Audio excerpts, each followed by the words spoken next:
मैं डॉक्टर उषा रानी, DK college Dumraon Buxar से। आज मैं आपको जो पढ़ाने जा रही हूँ वह छंद है। काव्य शास्त्र में छंद एक प्रमुख अंग के रूप में माना जाता है। इसके पूर्व की कक्षाओं में मैंने छंद के विषय में आपको बताया था, लेकिन उसे विस्तार पूर्वक बताने के लिए मैं खुद रूबरू हो रही हूँ आपसे और अपने विषयों को आपसे साझा करना चाह रही हूँ। तो आज छंद के विषय में हम लोग पढ़ेंगे और इसके दो खंड माने जा सकते हैं।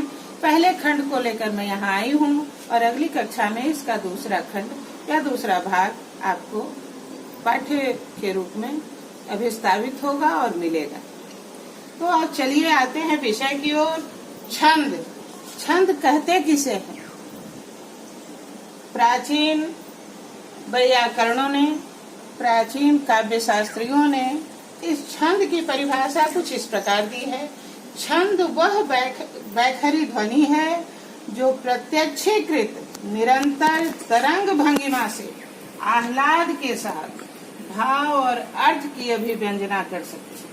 अर्थात छंद वह रचना है जो वर्ण अथवा मात्रा की संख्या से नियमित हो।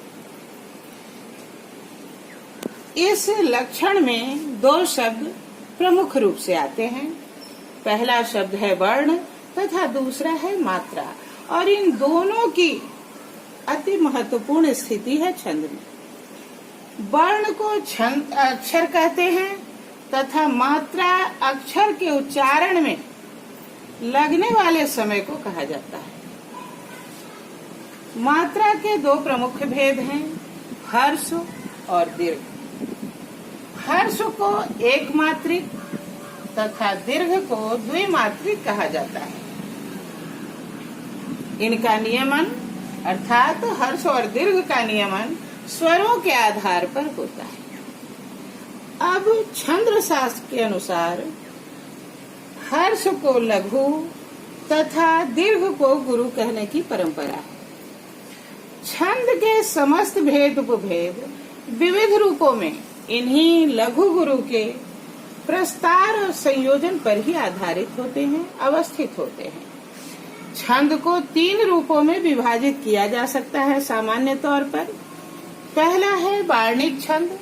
वार्णिक छंद वह है जिसमें प्रत्येक चरण का निर्माण वर्णों की एक निश्चित संख्या एवं व्यवस्थित योजना के अनुसार होता हो।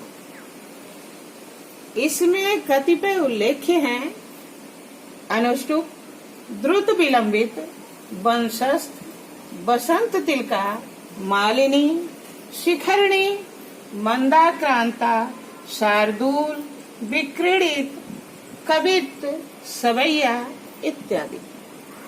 दूसरा है भेद इसका मात्रिक छंद। मात्रिक छंद वह है जिनके प्रत्येक चरण में निश्चित मात्रा गणना की व्यवस्था होती है, यह अर्थात निश्चित मात्रा उसमें होना नितांत आवश्यक है। इसमें उल्लेख्य है दोहा, सोरठा, चौपाई, रोला, बरवे, कुंडलिया, छप्पय, गीतिका, हरिगीतिका, पद्धरी इत्यादि। और तीसरा भेद इसका आता है मुक्त छंद। हिंदी में आज जिन छांदसिक प्रयोगों को हम मुक्त छंद की संज्ञा देते हैं, वे इस क्षेत्र में एक परिवर्तन की सूचना हमें देते हैं और अद्यावधि विकास का एक सुदीर्घ इतिहास अपने में छिपाए रखते हैं। महाप्राण निराला के अनुसार अतुकांत कविता का मात्रिक रूप सर्वप्रथम श्री गिरिधर शर्मा ने आरंभ किया था, जिसकी चर्चा उन्होंने अपने परिमल संग्रह में, काव्य संग्रह में दी थी। इसे पुत्तूलाल शुक्ल ने एक नया नाम दिया है और वह नाम है विषम छंद। इसे विषम छंद की संज्ञा उन्होंने दी और इनके अनुसार मुक्त छंद वह छंद है जिसके विकर्ष का लय आधार निश्चित हो एवं चरणों की संख्या तथा विस्तार अनिश्चित हो। पाठ्यक्रम में 2 प्रकार के छंदों का ही प्रावधान है, यानी वार्णिक छंद और मात्रिक छंद। पाठ्यक्रम में मुक्त छंद की कहीं कोई व्याख्या नहीं की गई है, लेकिन जानकारी के अनुसार मैंने यहाँ पर आपको मुक्त छंद के विषय में थोड़ी बहुत जानकारी दे दी। तो पाठ्यक्रम में 2 प्रकार के ही छंदों का प्रावधान है। पहले हम छंदों में प्रयुक्त होने वाले पारिभाषिक शब्दों से आपका परिचय कराएंगे, लेकिन वह परिचय इस खंड में नहीं होगा, इसके दूसरे भाग में लेकर मैं उसे आपके समक्ष उपस्थित होंगी। नाम यहाँ आप उसका जान लें, जिससे छंदों को समझने में आसानी हो सके। तो प्रयुक्त होने वाले जो पारिभाषिक शब्द हैं उसमें आते हैं लघु, गुरु, गण, यति, गति, चरण इत्यादि। आज की कक्षा मैं यहीं पर समाप्त करती हूँ। आशा है कि आप सभी छंद के प्रारंभिक रूप को यहाँ समझ पाए होंगे। अगली कक्षा में इसके पारिभाषिक शब्दों को लेकर मैं आपके समक्ष उपस्थित होंगी। तब तक के लिए विदा। धन्यवाद।